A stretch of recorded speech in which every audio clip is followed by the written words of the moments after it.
Ini nih, pegang ini. Ini guys, kita masuk di apa namanya, di Bangkoa. Ini kampung Bangkoa.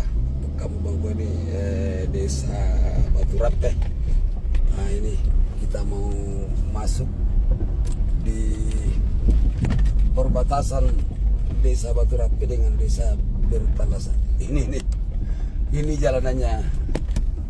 Nah, ini yang saya bilang, ini kurang lebih 10 tahun tidak pernah disentuh perbaikan. Ini sejak Ihsan jadi bupati sampai Adnan anaknya Ihsan jadi bupati, ini jalanannya ini.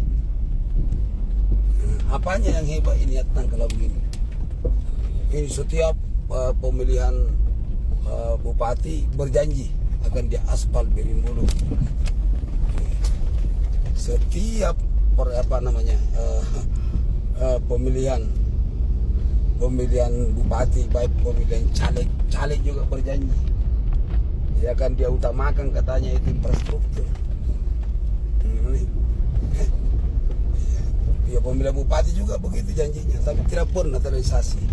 Ya mungkin dia tahu bahwa orang Berimbulu itu dataran tinggi itu yang dijanji saja. Kalau sudah dijanji saja itu ya dia coblos kita. Ya begitu berhasil, begitu dia lupa ini. Ini nih sudah ya sejak Ihsan jadi bupati pernah dikerja juga sedikit. Begitu jadi bupati Adnan tidak. Sekarang ini tanggung jawabnya bupati sekarang yang terpilih. Ini kita masuk apa namanya ya di desa Bertalasan. Ini selamat datang di desa Bertalasan. Ini pas batas ini. Begini lagi, ini jalan poros ya kabupaten menuju kecamatan Berimbulu ya tembus ke Tempobulu. Ini jalanannya. Saya katakan kemarin bahwa ada proyek bongkar pasang di sekeliling kantor bupati. Hampir tiap tahun dilakukan, dipasang, dibongkar, ya dipasang lagi, dibongkar lagi. Itu terus yang dikerjakan. Jadi saya sendiri selaku putra kecamatan Berimbulu ya, desa Bertalasan, merasakan ini. Ini orang tua saya yang bikin jalanan dulu ini, Haji Baleter waktu dia jadi garlaran di desa Bertalasan.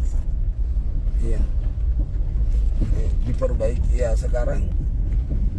Pemerintah harus ini memberikan perhatian. Mumpung ada orang tua dulu itu membuat kampung di sini sehingga dijadikan desa Bertalasan. Iya, namanya Haji Baleter. Haji Baleter ya buat kampung di sini. Ini sudah dibuatkan jalan, pemerintah juga tidak memperhatikan. Jalanannya, coba jalanannya ini. Mau dikatakan, iya selalu dikatakan gua itu hebat, gua sejahtera. Apanya sejahtera? Makanya saya bilang, seharusnya rakyat gua ini, utamanya dataran tinggi, berpikirlah. Jadi ini karena Bupati Goa sekarang ini baru berapa bulan menjabat selaku bupati, anggota DPR juga yang terpilih dapil 4 harus memperhatikan ini jalanan supaya rakyatmu sejahtera. Kalau begini jalanannya bagaimana rakyat bisa sejahtera? Jangan janji melulu. Rakyat bilang di sini waktu saya tanya, ya Pak. Iya, hampir sama. Semua janji caleg, janji bupati sama, tidak pernah terwujud. Ini letter S ini. Ini letter S jalanannya. Ini coba ini. Kira-kira kalau iya, bupati jalan ke sini hampir tiap 1 minggu sekali, bagaimana kira-kira? Ini niat nang ini. Klannya L yang memimpin Goa selama 30 tahun. Inilah kejadiannya sekarang. Maka sekarang bupati yang terpilih dia harus mengambil resiko untuk apa namanya, untuk memperbaiki infrastruktur jalan ini demi rakyat Goa. Ya. Jadi saya ini selaku kontroversial, yang kebenci kami kalau saya berbicara seperti ini, karena Indonesia sudah ada 80 tahun merdeka. Tapi begini terus ini kita ini orang kampung, kasihan orang kampung. Ya.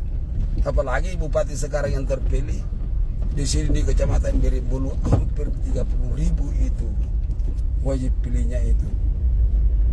Ya, dia menang lagi di sini. Jadi kalau kita berbicara politik, ya seharusnya dia perhatikan ya Berimbulu lah. Ya bagaimana kesejahteraan rakyat Berimbulu, bagaimana infrastruktur apa namanya rakyat Berimbulu. Oh ya, ada apa jalanan di Berimbulu, infrastrukturnya harus diutamakan ini.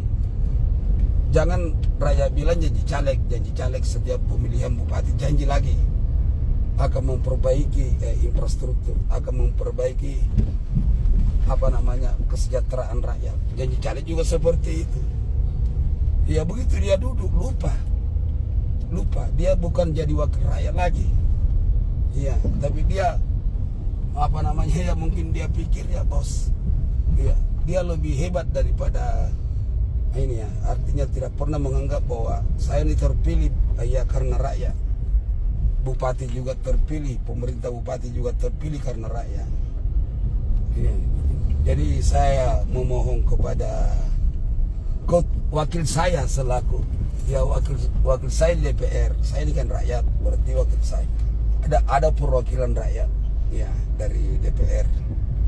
Tolong diperhatikan ini Berimbulu, utamanya infrastruktur dan kesejahteraan.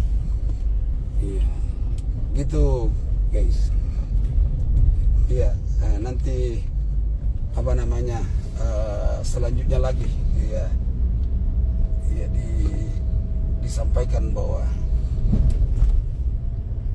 ya apakah namanya supaya bupati memperhatikan ini, DPR juga memperhatikan ini. Jangan infrastruktur yang sudah bagus dibongkar pasang seperti yang terjadi di depan kantor Bupati Goa, ya di depan Kodim Goa, kantor Kodim Goa, di belakang kantor Bupati Goa, sampingnya kantor Bupati Goa itu diperbaiki terus, tiap tahun dirubah, tiap tahun dibongkar, tiap tahun dipasang kembali. Apa itu? Ya memangnya Goa sendiriannya sungguh binasa. Goa itu luas, batasnya ya Maros, Takalar, Jeneponto, Bantaeng, ya Sinjai, Bone Maros itu. Makanya Goa itu perlu perhatian yang serius ya. Oke sudah.